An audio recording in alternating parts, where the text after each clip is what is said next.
ایک پاکستانی جاسوس 70 کی دہائی میں اپنے مشن کو مکمل کرنے کے لیے بھارت پہنچ چکا ہوں۔ کہانی کو مزید سننے کے لیے ہمارے چینل کو سبسکرائب کیجیے، بیل آئیکن پر کلک کیجیے تاکہ ہماری آنے والی تمام ویڈیوز آپ کو بروقت۔ اب چلتے ہیں کہانی کی طرف۔ اگلے روز شام کو میں کرنل شنکر کے پاس گیا۔ وہ حسب معمول لان میں میک کی محفل سجائے بیٹھا تھا اور عبدالکریم برآمدے میں ہی حکم بجا لانے کے لیے مرتب کھڑا تھا۔ عبدالکریم نے آنکھوں ہی آنکھوں میں اور ذرا سا سر جھکا کر مجھے سلام کیا۔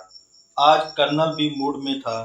مجھے دیکھتے ہی کہنے لگا، hello mister Pomst, please come and join me. میں نے ادھر ادھر کی باتیں شروع کی تاکہ جو موضوع کرنل کو پسند آئے اسی بات پر ہی بات کریں۔ وہ شاید میرا نام بھول چکا تھا، اسی لیے بار بار پومسٹ، مسٹر پومسٹ کہہ رہا تھا۔ میں نے ہنستے ہوئے کہا، کرنل صاحب میں چائے بیچتا ہوں اور میرا نام ونود ہے اور آپ مجھے پومسٹ کہہ رہے ہیں۔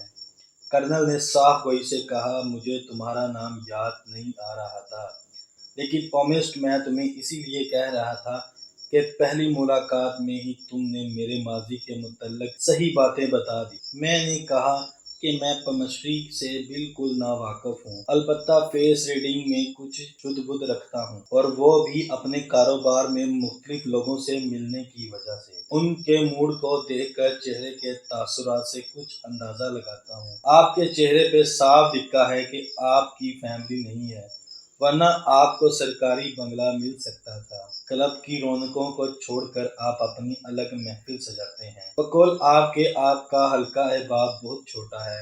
آپ اپنی شام میں نوشی میں گزارتے ہیں اور تنہائی پسند ہیں۔ اس سے میں نے یہ نتیجہ اخذ کیا کہ ماضی کی کچھ یادیں ہیں جو آپ کا پیچھا نہیں چھوڑتی، اور آپ بھی ان یادوں کو خود سے الگ کرنا نہیں چاہتے، اور ایسی یاد جوانی میں محبت میں ناکامی کی ہی ہو سکتی ہے۔ کرنل غور سے میری بات سن رہا تھا۔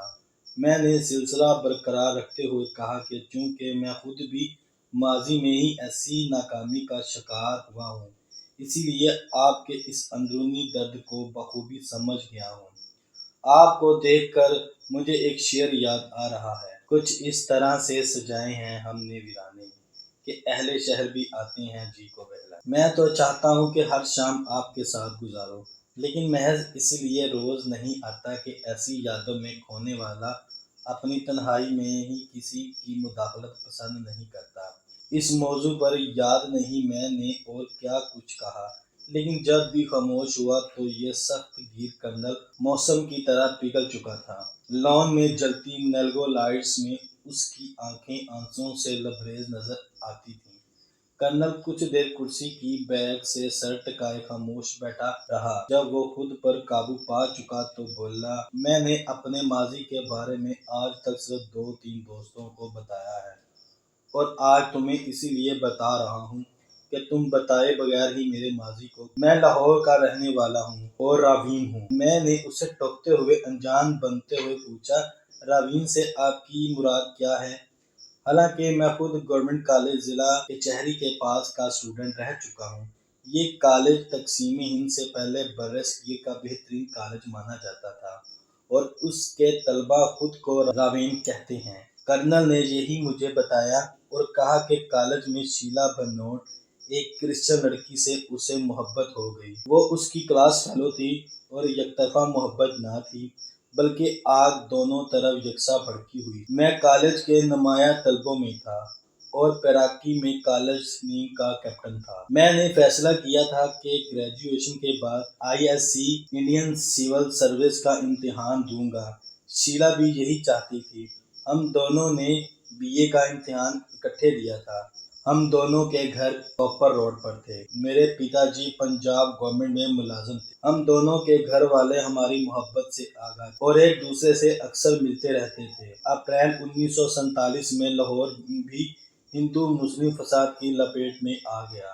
میری 2 بہنیں تھیں جن کی شادی نہیں ہوئی۔ ایک شام فسادیوں نے ہمارے گھر کے سامنے گھر کو آگ لگا دی۔ وہ گھر مسلمانوں کا تھا۔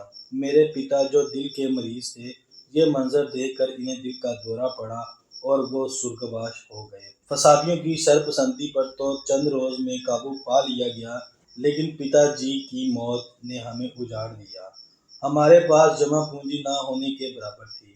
گھر کا سارا بوجھ مجھ پر آن پڑا۔ میں نے رنگ محل میں ایک دکان پر وقتی ملازمت حاصل کر لی۔ امید تھی کہ پتا جی کے فنڈ وغیرہ مل جائیں گے تو میں ICS کی تیاری شروع کر دوں گا۔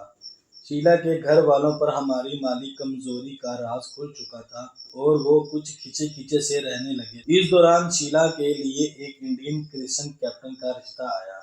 شیلا نے بھی اب مجھ سے دور رہنا شروع کر دیا تھا۔ میں نے شیلا کو لاکھ سمجھانے کی کوشش کی لیکن بے سود۔ میں نے اسے گزرے دنوں کی باتیں اور قسمیں وعدے یاد دلائے لیکن بے فائدہ، اور ایک دن شیلا اس کیپٹن کی دلہن بن کر چلی گئی لیکن میرے دل سے نہ نکل سکی۔ میں اپنی بے سرو سامانی کے بوجھ تلے دبا ہوا شیلا کو گرجے سے کیپٹن کی دلہن بن کر نکلتے ہوئے دیکھتا رہا لیکن کچھ نہ کر سکا۔ مجھے ایک چپ سی لگ گئی تھی۔ اس دوران تقسیم ہند ہو گئی۔ میں اپنی ماتا اور 2 بہنوں کو لے کر بھارت چلا آیا۔ لاہور میں ہمارا مکان میرے پتا کے ایک دوست نے مناسب داموں پر ہم سے خریدا۔ اس مکان کی جو رقم ملی اس سے میں نے اپنی دونوں بہنوں کے ہاتھ پی لیے۔ کچھ عرصے بعد میری ماتا جی بھی چل بسی۔ اب میں یکو تنہا تھا۔ میں نے فوج جوائن کر لی۔ دہرادون میں 2.5 سال کی تربیت کے بعد سیکنڈ لیفٹیننٹ بنا۔ میں نے پوری کوشش کی کہ شیلا کو دل سے نکال دوں لیکن اس کی محبت اور یاد کی جڑیں دل میں کچھ اتنی گہرائی تک پہنچ چکی تھیں کہ ناکام رہا۔ کرنل کی دکھتی رت پر میرا ہاتھ کچھ ایسا پڑا کہ اس کے جذبات کے سارے بندھن ٹوٹ گئے۔ وہ بولتا چلا گیا۔ 65 کی بھارت پاکستان جنگ کے دوران ایک انفینٹری کمپنی کا کمانڈر تھا اور لاہور سیکٹر پر میری کمپنی تعینات تھی۔ میری ریکی کرنے والے جوانوں نے بتایا کہ پاکستان کی ایک بڑی توپ غالباً رانی یا شیرنی جو 250 پاؤنڈ کا گولہ 22 میل تک پھینک سکتی ہے، اس کی لوکیشن انہوں نے دیکھ لی ہے۔ میں اگر چاہتا تو اپنی آرٹلری کو بتا کر اس توپ کو تباہ کروا سکتا تھا لیکن میں اپنی آرٹلری کو نہ بتا سکا۔ اگرچہ ہمارا مواصلاتی رابطہ اپنی آرٹلری توپ خانے سے کٹ چکا تھا لیکن ان تک پیغام پہنچانے کے اور بھی ذرائع موجود تھے۔ یہ شاید لاہور اور شیلا سے میری محبت کی وجہ سے ہوا جو لاہور میں رہتی تھی۔ میں اپنا فرض نہ نبھا سکا۔ اس جرم کی پاداش میں مجھے دفتری امور پر لگا دیا گیا۔ میں نے شادی نہیں کی۔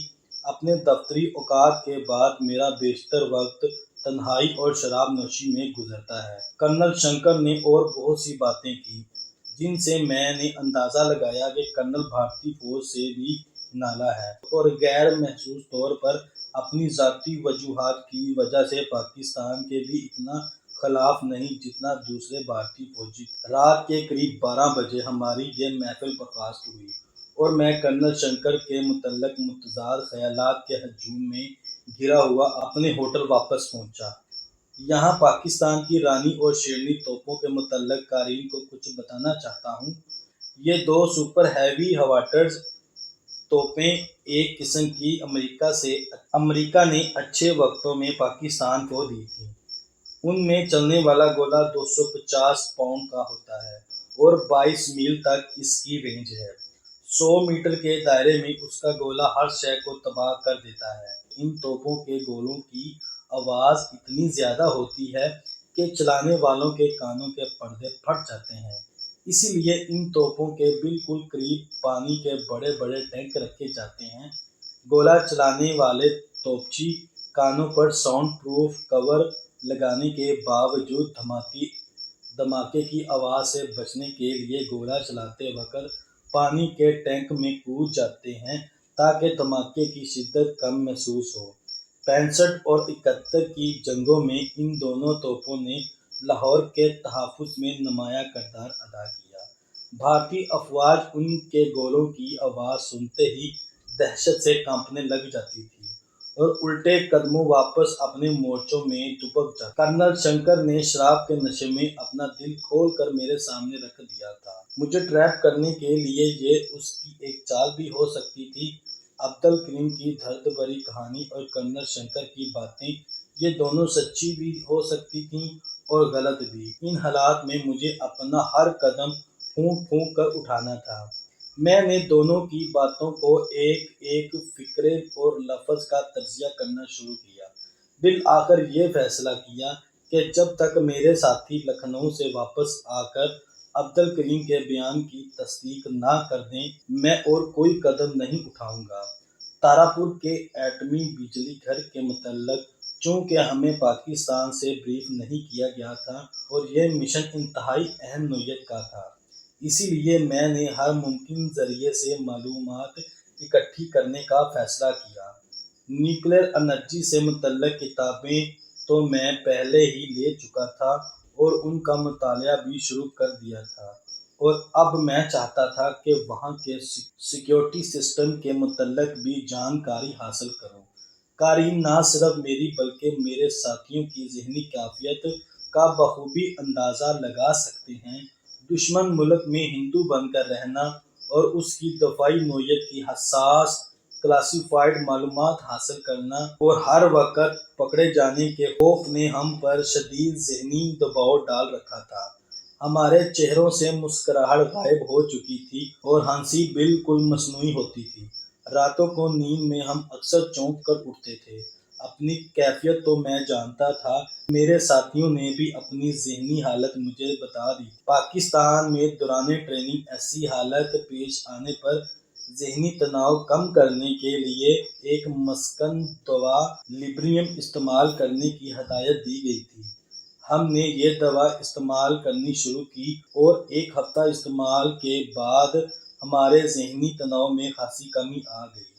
لکھنؤ جانے والے میرے دو ساتھی چوتھے دن لوٹ آئے۔ وہ عبدالکریم کے متعلق مفصل معلومات لے کر آئے تھے۔ دکاندار نے عبدالکریم کی کہی ہوئی تمام باتوں کی تصدیق کی۔ اس نے عبدالکریم کے متعلق یہ بھی بتایا تھا کہ یہ سب عبدالکریم کے والدین کے مرنے کے بعد بجائے اس یتیم کو محبت اور شفقت دینے کے ان کے گھر میں جو بچا کچا سامان تھا وہ بھی اٹھا کر لے گئے تھے، اور عبدالکریم بالکل بے آسرا اور بے سہارا رہ گیا تھا۔ اس کے والد سے دوستی کی وجہ سے اس دکاندار نے اسے اپنے گھر میں پناہ دی اور وہ تعلیم حاصل کرنے کے ساتھ ساتھ دکان پر بھی اس کا ہاتھ بٹاتا تھا۔ میٹرک کے بعد عبدالکریم مزید تعلیم حاصل کرنا چاہتا تھا، لیکن وہ دکاندار مزید اخراجات برداشت کرنے کا متحمل نہ تھا، لہٰذا سال بھر وہ دکان پر ہی کام کرتا رہا اور جوں ہی اسے موقع ملا وہ فوج میں بھرتی ہو گیا۔